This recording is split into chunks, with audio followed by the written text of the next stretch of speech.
Ay mga kalulu, sino nakakaalam nito? Kung tawagin sa kainan nila, tuklas. Medyo tagu sila, kaya tinawag silang tuklas eh. Nay, bakit tuklas yung tawag niya dito sa kainan niyo? Natuklasan lang daw nila rito kasi tagu daw po ito. Kahit mga pulis talagang dinadayo pa to. Isipin mo, chicken fillet na may kasamang yang chow rice, 35 pesos lang. Ito yung paborito ng mga customer nila, yung sweet sauce. Ito yung sauce na binabalik-balikan dito eh. Alam mo yung kala mo yung sa fishball? Sauce na matamis.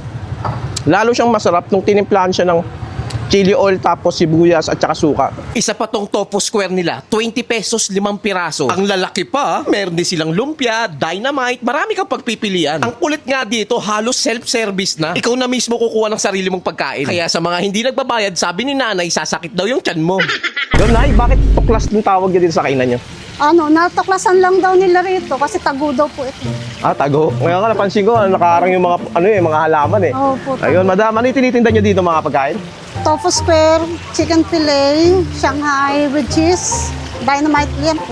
Dynamite tapos tokneneng hotdog, siomai. Yan, isang order ng yang chow. Ayan, grabe naman. Yun, ito na yun. Tapos nailagyan mo ko ng Chicken fillet. chicken fillet. Ayun, man, nakalimutan ko na. Yun, magkano yung ganyan, madam? 35 po. 35 with rice. Tapos maglalagay ako ng 50. Shanghai. Magkano yung Shanghai? 10 pesos po. 10 pesos. Order na ako na isa, madam. Lagyan mo na. Yun, grabe naman. Tapos sa tofu. For isa, 5.20 po. Sige, madam. Bigyan mo nga ako ng isang order. Ayan. Iwalay ko na lang po. Sige, madam. Lagyan niyo na lang dyan. Dito na lang. Sama mo na lang dyan. Yan. Ayan, oh. 20 pesos, 5 piraso na siya. Yan, ganyan siya kadami. Ayun. Tapos, madam, gusto ko yung sauce nyo dito pinagmamalaki. Asan ba yung ano? Timpla nyo nga ako ng sauce nyo. Ayun, ito yung binabalik-balikan ng mga ano dito eh, ng mga customer ni madam eh. Ni Madam Tuklas. Anong sauce yan, madam? Matamis po. Matamis. Mimix natin ng suka. Titimplahan pa siya. Okay. Ayun yung sauce niya, tapos nilagyan ng suka. Gusto niyo po chili oil? Then, sige po, mas maganda, mas maanghang. Ayun, oh. May chili oil pa. Tapos, ano pa? Ito na lang po. Ayun, ready na. Ayun na yung pinagmamalaki niya yung sauce, ano, madam? Yes po. Ayun. Tanong ko lang, tuwing ano oras kayo nag-open tsaka nagsasara?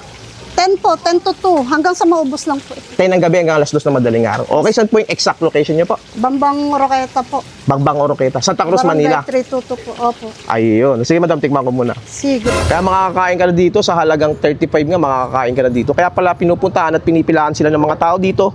At saka yung pinagmamalaki nila ditong sauce. Ayun, oh, grabe naman. Ito yung sauce na binabalik-balikan dito eh. Kain muna natin ito, chicken fillet. Ayun, oh. Uy, lambot. Init.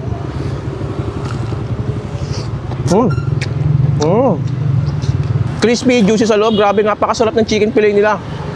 Tapos yung lasa ng sauce nila. Alam mo yung kala mo yung sa fishball? Sauce na matamis. Lalo siyang masarap nung tinimplahan siya ng chili oil tapos sibuyas at saka suka. Ganun pala technique dito. Ito yung tofu square nila. Grabe ma'am. 20 pesos lang yan, 5 piraso. Di ba? Ang dami, oh. Kita mo naman, no? Ito yung lumpia nila, 10 piso lang. Kaya pala sa binabalik-balikan dito ng mga customer niya is napakamura. Hindi lang mura, masarap din yung mga pagkain nila dito. At ang sauce niya, ngayon lang din ako nakatikim ng ginagamit na sauce is yung matamis lang. Akala mo yung pang fishball, gano'n. Pero hindi gano'n yung lasa niya. Mas ano siya, mas upgrade.